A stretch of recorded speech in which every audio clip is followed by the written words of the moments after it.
जी, आज हमारे पास आया है एक बजरगाछ बर्ड। स्टोरी कुछ यूँ है कि हमारे जो कॉलोनी के सिक्योरिटी गार्ड थे उनको ये बर्ड मिला एक पार्क में, जिसमें कौवों ने उसको पकड़ा हुआ था। एंड कौवों ने उसको ऐसे पकड़ा हुआ था कि 3-4 कौवे उसको घेर के मार रहे थे। एंड नाउ आपके लिए सबसे पहले अंडरस्टैंड करना बहुत इंपॉर्टेंट है कि बजरगाछ इंडिया की वैरायटी नहीं है, लाइक इंडिया की स्पीशीज़ नहीं है। तो यहाँ पे जो एनिमल्स रहते हैं वो एकदम से रिकॉग्नाइज़ करते हैं कि ये यहाँ की लोकल स्पीशीज़ नहीं है, और वो उसको देखते ही अटैक करते हैं। तो अगर आपके पास बजरगाछ बर्ड हैं तो उनको वाइल्ड में रिलीज़ ना करें, या फिर कोई भी ऐसा बर्ड है जो इंडिया का नहीं है, या कोई भी ऐसा एनिमल है जो इंडिया का नहीं है, उसे यहाँ रिलीज़ ना करें। अब अगर आपको कोई भी अडल्ट बर्ड मिलता है तो सबसे पहला काम जो आपको करना है वो है उसको एक कपड़े से ढक देना है, किसी भी चीज़ में रख के। कोई डब्बा हो, या मेरे सामने पिंजरा था तो मैंने ये यूज़ कर लिया। तो बर्ड जो है वो डिस्ट्रेस में होता है, तो ये करने से उसको एक ऐसा इन्वायरमेंट मिलेगा जहाँ पे वो इतना डरेगा नहीं, बिकॉज आपने ढक दिया है तो उसके अंदर शेडो आ गई है एंड इससे बर्ड को एक क्लोज इन्वायरमेंट मिल रहा है। आप कोशिश करें कि आप उसको एक ऐसी जगह पर रखें जहाँ पे बहुत ज़्यादा शोर ना हो, ताकि जो बर्ड ऑलरेडी स्ट्रेस में है वो और स्ट्रेस्ड आउट ना हो शोर से। तो हमारा बजी कुछ ऐसा दिखता है। एंड स्टार्टिंग में मैंने नोटिस कर लिया था कि ये ह्यूमन प्रेजेंस से उतना नहीं डर रहा। इसका मतलब कि ये किसी का पेट होगा। एंड ऑब्वियसली जैसे मैंने आपको बताया कि बजीज इंडिया में वाइल्ड में नहीं होते, तो ये यहाँ की नेटिव स्पीशी नहीं है। तो मोस्ट प्रोबेबली ऐसा ही हुआ है कि किसी ने इसको छोड़ा है या फिर ये किसी के पिंजरे से एस्केप करे। अब एक बड़ी इंपॉर्टेंट चीज़ है, जब भी आप कोई बर्ड को रेस्क्यू करें डायरेक्टली, तो आप सबसे पहले उसको ऐसे एनवायरनमेंट में रखने से पहले उसकी चोटें देखें, या फिर देखें कि कोई इसकी पोटेंशियल इंजरी है, या मे बी उसको कोई इंटरनल ब्लीडिंग या कोई इंटरनल इंजरी हुई है। तो वो देखना बहुत इंपॉर्टेंट है, ताकि आप उसी हिसाब से उसको ट्रीट करें। क्योंकि मेरे पास ये बर्ड मैंने खुद नहीं पकड़ा, मेरे को ये दिया गया है, तो मुझे नहीं पता इसकी इंटरनल इंजरी है कि नहीं, क्योंकि जिसने पकड़ा उसको नहीं पता था, उसने नहीं देखा। तो इसलिए मुझे इसको दोबारा पकड़ना पड़ रहा है। बट ऐसे जो एडल्ट बर्ड्स हैं, अगर आप उनको एक बार ऐसे एनवायरनमेंट में रखते हैं तो बहुत ज़्यादा हैंडलिंग मत करें उनके साथ, उनको बहुत ज़्यादा छेड़ो मत, पकड़ो मत, उनके पिंजरे में हाथ मत डालो, बिकॉज अभी तक वो आपके साथ सहवी नहीं हुए हैं। धीरे धीरे मैं आपको बताऊंगा कि कैसे आप उनको अपने साथ कंफर्टेबल कर सकते हैं, एंड इसको क्या खाने में देना है, क्या पीने को देना है। बट कुछ घंटों के लिए, 1 या 2 घंटे या 3 घंटे के लिए आप बर्ड को ऐसे ही छोड़ दें, अनटिल अनलेस वो बहुत डिहाइड्रेटेड हो, प्यासा हो। मतलब वो आपको दिख जाएगा जब वो गिर रहा हो, पड़ रहा हो, उसकी हालत ही ना हो, कॉन्शियस ही ना हो वो, तो तब आप उसको पानी दें हाथ में रख के, ड्रॉपर से या जैसे मर्जी।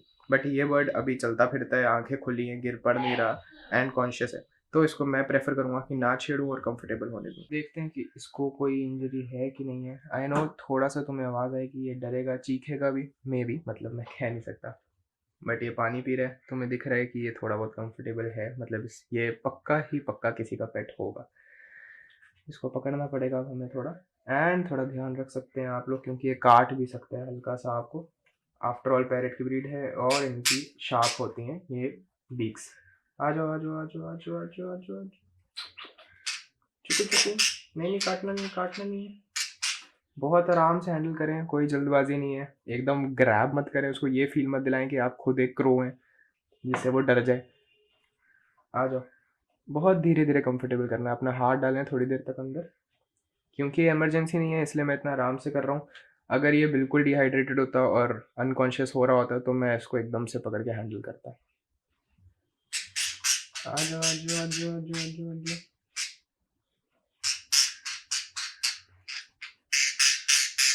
गुड बेबी, गुड बेबी,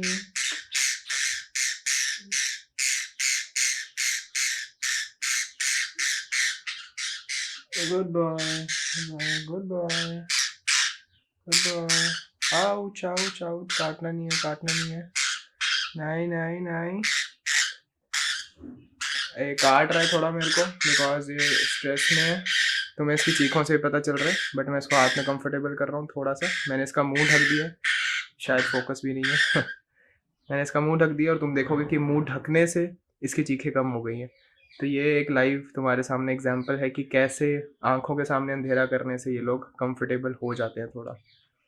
बस अब मैं इसकी देखूंगा इसको कोई प्रॉब्लम है कि नहीं, कोई चोट है, और उस हिसाब से मैं ट्रीट करूंगा। अगर नहीं है तो मैं इसको वापस पिंजरे में छोड़ के इसके लिए थोड़ा खाना रखूंगा। स्वीटू।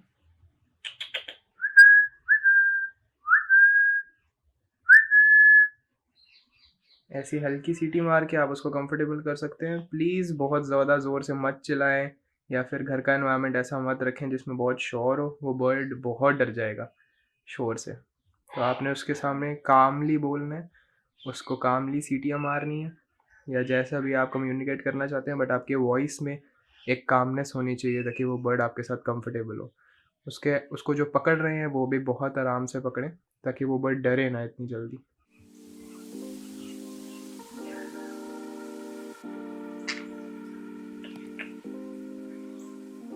इंजरीज चेक करने के बाद मैंने इसको वैसे ही छोड़ के देखा कि ये उड़ सकता है कि नहीं, और ये माशे उड़ के हमारे इधर उधर घूमने लग गए। मतलब ऑब्वियसली इतना तेज़ तो नहीं उड़ा ये, क्योंकि इससे भी ये देखो तेज़ नहीं उड़ रहा है, इससे भी पता चल रहा है कि ये पिंजरे में रहता है, वरना वाइल्ड में रहता होता तो एकदम से उड़ता, बट ये काफ़ी स्लो स्पीड में उड़ा। एंड अब ये मेरे हाथ नहीं आ रहा, तो ठीक है, मतलब यही देखने के लिए छोड़ा था मैंने कि ये एक्चुअली में उड़ पा रहा है कि नहीं। एंड ये उड़ पा रहा है तो इसकी स्टेट तो ठीक है। आई गेस अब हमें इसके खाने पे फोकस करना चाहिए। अभी थोड़े टाइम लगेगा इसको मेरे साथ हैप्पी होने में। अगर तुम देखोगे तो ये थोड़ा दूर भागते हैं वैसे अभी, ये देखो ये, तो इतना अभी हैवी नहीं है, बट अभी मैं तुम्हें दिखाता हूँ कि इनको अब हमने खाने में क्या देना होता है।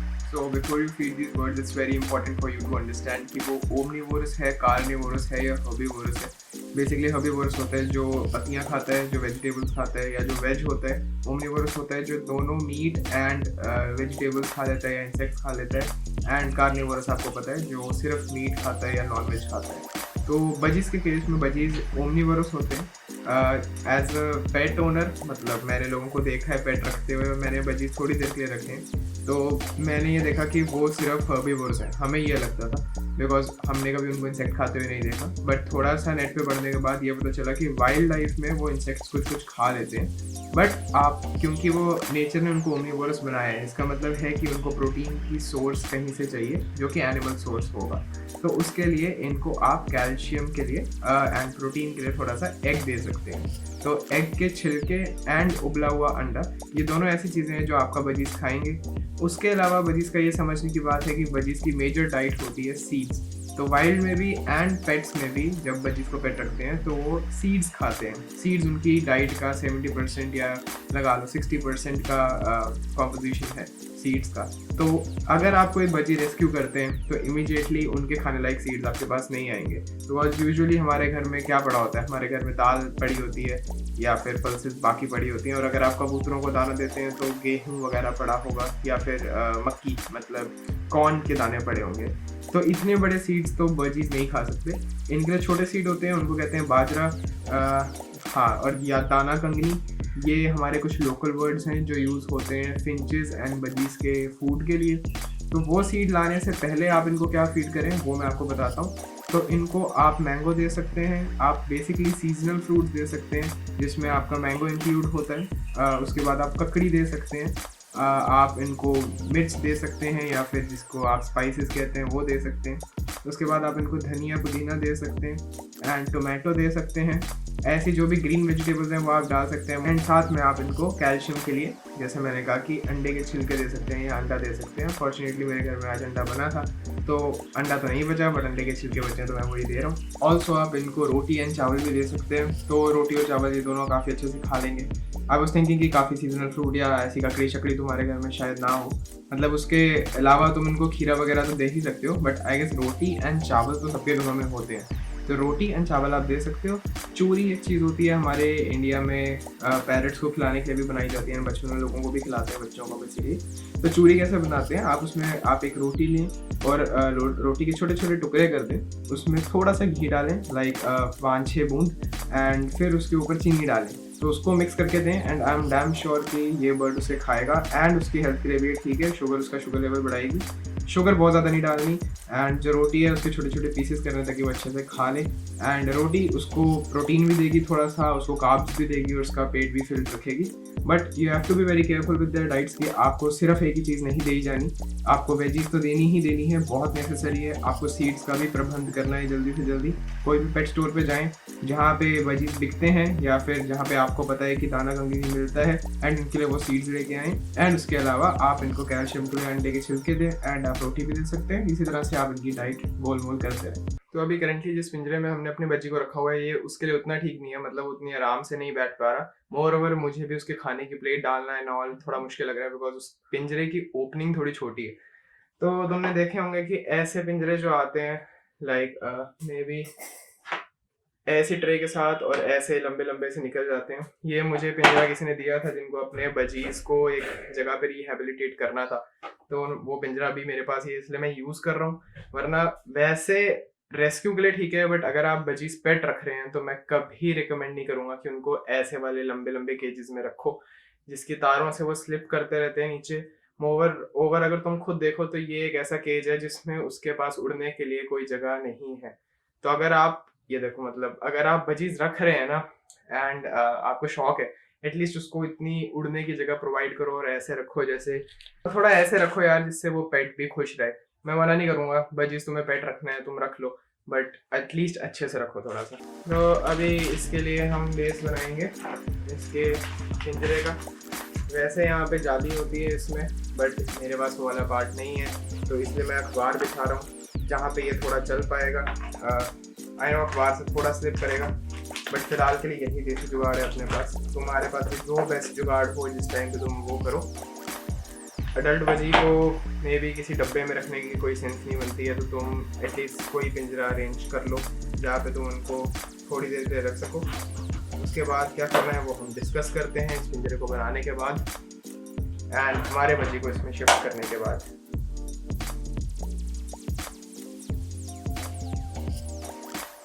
तो ये हमारा पिंजरा हो गया तैयार एंड ऐसे दिखेगा।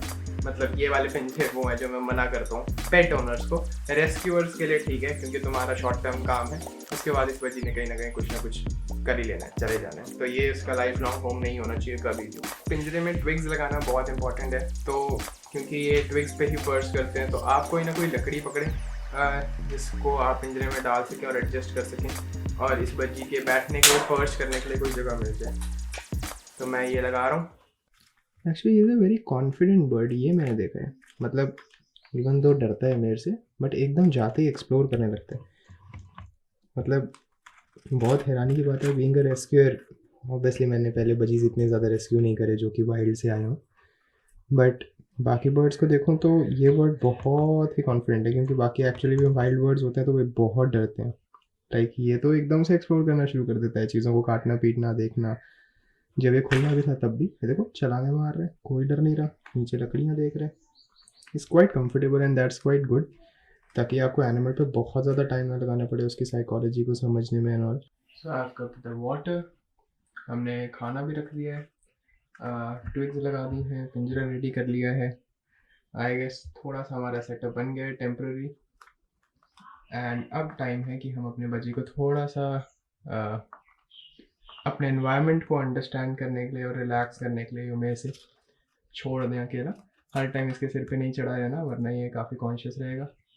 देखो आपका बजी अगर पानी भी पी रहा है ना, तो ये भी एक साइन है कि वो एनवायरनमेंट को समझ रहा है और थोड़ा सा रिलैक्स्ड है। सो या सीम्स प्रीटी गुड। तो अब इस वीडियो के 3 की टेक अवे पॉइंट्स हैं जो आपको समझने हैं। पहला ये कि always help animals those are in need of. So basically जो भी एनिमल्स आपको मिलते हैं आप हमेशा रेस्क्यू करें। कभी भी कोई भी एनिमल सामने आए जिसको नीड है आपकी, चाहे वो कुत्ता हो, कोई चिड़िया हो या फिर कोई भी एनिमल हो, तो पीछे मत हटें। मतलब या तो किसी को ढूंढो जो आपकी हेल्प कर दे या फिर आप उसको खुद हेल्प करो। बेसिकली उस एनिमल को रेस्क्यू हमेशा करें बिकॉज वो हेल्पलेस होते हैं ऐसे एनवायरनमेंट्स में या ऐसे जब प्रॉब्लम होती है तो उनको रेस्क्यू चाहिए होता है। दूसरा की टेक अवे ये है कि डाइट में, खासकर बर्ड्स की डाइट में, कभी भी डेयरी प्रोडक्ट्स इंक्लूड ना करें, कभी भी उनको मिल्क ना दें। मोस्ट प्रोबेबली जितना मेरी नॉलेज में कोई भी बर्ड को डेयरी प्रोडक्ट देना ठीक नहीं रहता। अगर मैं स्पेसिफिकली बजी की बात करूं तो हाँ, इसको भी आप मिल्क मत दें, दूध के प्रोडक्ट्स ना दें। पनीर एक ऐसी चीज़ है जो फिर भी ये लोग खा लेते हैं, बट उसकी भी क्वांटिटी बिल्कुल कंट्रोल्ड वे में रखें, बहुत ज़्यादा पनीर ना दें। चाहे आपके बर्ड को पसंद भी हो तब भी आप ना दें। काफ़ी लोग पैरट्स रखते हैं, वो कहते हैं हमारे पैरट को दूध पीना बहुत अच्छा लगता है, एंड इट्स गुड कि उसको अच्छा लगता है, बट आपने उसको नहीं देना बिकॉज उसका डाइजेस्टिव सिस्टम इसको अच्छे से डाइजेस्ट नहीं करता और वो एज सच ही एक्सक्रीट कर देते हैं। तो मिल्क के प्रोडक्ट्स देना बहुत ज़्यादा ख़राब है। तीसरा की टेक अवे पॉइंट जो इस वीडियो का वो ये है कि अगर आप ऐसे एक्जॉटिक एनिमल्स घर पे रख रहे हैं, बाय एक्जॉटिक आई मीन जो इंडिया के इंडिजीनियस नहीं है, चाहे वो बजीज हैं, चाहे वो आजकल रेड ईयर स्लाइडर टर्टल्स चल रहे हैं, लोग टर्टल लाते हैं जिनके यहाँ पे लाल या पीले मार्क्स होते हैं, तो वो भी इनको सबसे पहले तो अगर आप रख रहे हैं तो आप कभी भी इनको वाइल्ड में रिलीज़ ना करें। मोर ओवर मैं अगर थोड़ी इसके बारे में बात करूं कि लोगों को ऐसा लगता है कि ये बाहर दुकानों के बैठे होते हैं और ये 200 रुपये में ऐसे बजीज़ के पेड़ बेच रहे होते हैं, तो लोग जनरली क्या करते हैं कि 200 रुपये दे के या फिर 1000-1500 रुपये दे के जितने भी पेड़ होते हैं वो सब खरीद लेते हैं और फिर उसको ऐसे रिलीज़ कर देते हैं और उसकी वीडियोस ही बना देते हैं। लोग कहते हैं अरे वाह वाह देखो चिड़ियों को कभी पिंजरे में बंद नहीं कर देना चाहिए एंड ऐसे खोल देना चाहिए। बिल्कुल सही कहा, चिड़ियों को कभी पिंजरे में बंद नहीं करना चाहिए, बट ये जो हरकत है कि ऐसे पिंजरा खोल के उड़ा दो ऐसे वाले बर्ड्स को जो एग्जॉटिक बर्ड्स हैं, बहुत ख़राब हरकत है। खासकर एग्जॉटिक भी छोड़ो, कोई भी बर्ड अगर तुम ऐसे मार्केट में बिक रहे उसको तुम ऐसे पकड़ के उड़ा दो ना, वो बहुत ख़तरनाक चीज़ हो सकती है उसके लिए। पहली बात बर्ड के लिए ख़तरनाक इसलिए है क्योंकि एग्जॉटिक बर्ड्स जैसा मैंने बताया हमारे इंडिजीनियस स्पीशीज़ उनको पहचानती है और उनको मारती हैं। दूसरा, एग्जॉटिक बर्ड्स का खाना हमारे नेचुरल हैबिटेट्स में नहीं मिलता। बजीज़ का खाना ऐसे ही रोड पे पड़ा हुआ नहीं मिलेगा एज़ कम्पेयर टू ऑस्ट्रेलिया में जो इनका नेटिव प्लेस है, वहाँ पे इनके ग्रासलैंड्स होते हैं जहाँ पे ये सीड्स चुग लेते हैं और इनके पसंद की और वेरियस चीज़ें होती हैं। तो एग्जॉटिक एनिमल्स का खुद का सर्वाइवल बहुत टफ है। तीसरी चीज़ इंपॉर्टेंट ये है नोट करने वाली कि एग्जॉटिक एनिमल्स या फिर जो हमारी नेटिव स्पीशीज़ नहीं हैं, जब उनको आप वाइल्ड में या फिर खुला ऐसे छोड़ते हो तो वो आपकी नेटिव स्पीशीज़ को ख़राब करती हैं। सबसे बड़ा एग्जांपल इसका ये है कि आजकल लोग सांप भी पालने लग गए हैं। यूजुअली आपने पहले अमेरिका वगैरह में देखा होगा, वहाँ का ट्रेंड है ये, अब यहाँ आ रहा है बॉल पाइथन एंड ऑल। तो वहाँ पे जाके भी ऐसे पाइथन्स जो अफ्रीका से फ्लोरिडा गए थे, लोगों ने उनको पेट्स रखा है फिर वाइल्ड में छोड़ दिया, उन्होंने वहाँ की इंडिजीनियस स्पीशीज़ ख़त्म कर दी। इसका दूसरा एग्जाम्पल गोल्ड फिश है। गोल्ड फिश को पॉन्ड्स में छोड़ के उन्होंने पूरे पॉन्ड को गंदा कर दिया, वहाँ का नेचुरल हैबिटेट मार दिया। इसका तीसरा एग्जाम्पल है turtles. Red year slided turtles को अगर आप हमारे यहाँ के छोटे पॉन्ड्स में अगर आप छोड़ देंगे कि कहेंगे ओ हो बेचारे टर्टल को ऐसे बंद करके रखा है एक्वेरियम में, उसको छोड़ देते हैं एंड आप पॉन्ड में छोड़ाओ, वो तबाही मचा देगा क्योंकि उनके नेचुरल प्रेडिएटर्स यहाँ पे नहीं है। रेड ईयर स्लाइडर वाले टर्टल को कोई खाने के लिए नहीं है यहाँ पे, बट वो काफ़ी चीज़ें हैं जो ख़राब कर सकते हैं। काफ़ी मछलियाँ हैं, काफ़ी प्लांट्स हैं, काफ़ी बैक्टीरिया हैं जो उसकी वजह से मरेंगे। तो ये वाली चीज़ें आपने कभी नहीं करनी। ये हमारे मेजर 3 की टेक अवे पॉइंट्स थे जो कि आपको इस वीडियो से समझने थे। आई होप आपको कोई बेनिफिट हुआ हो। बजट रिलेटेड जो भी क्वेश्चन है वो आप डाल सकते हैं कमेंट्स में, मैं उसका जवाब दूंगा जितनी मेरे को नॉलेज होगी और जितना जल्दी मैं जवाब दे सकूँगा उतना दूंगा। कोई भी एनिमल आप रेस्क्यू करें तो मेरे पास एक रेस्क्यूड एनिमल्स की प्लेलिस्ट है, उसका मैं लिंक यहाँ डाल दूंगा, आप वो प्लेलिस्ट देखें। मैंने वेरियस बर्ड्स रेस्क्यू करे हुए हैं एंड आपको मे भी हेल्प मिले, वरना आप डायरेक्टली मेरे से इंस्टाग्राम पे क्वेश्चन पूछ सकते हैं, उसका लिंक डिस्क्रिप्शन में। एंड आज का आई गेस हमारा बजी का काम जितना था वो हो गया है, हमने उसको एक अच्छे से सेटल कर दिया है, खाना दे दिया, पानी दे दिया एंड मे बी शाम तक मैं उसके लिए दाना भी ले आऊँ। अगर आपको इसके और अपडेट्स चाहिए आप वो भी बता सकते हैं, तो मुझे लगता है कि कुछ बेनिफिशियल होगा तो मैं इसकी और अपडेट्स वाली वीडियो बना दूंगा। तो थैंक यू फॉर लिसनिंग, आज के लिए इतना ही, अंटिल देन पीस आउट।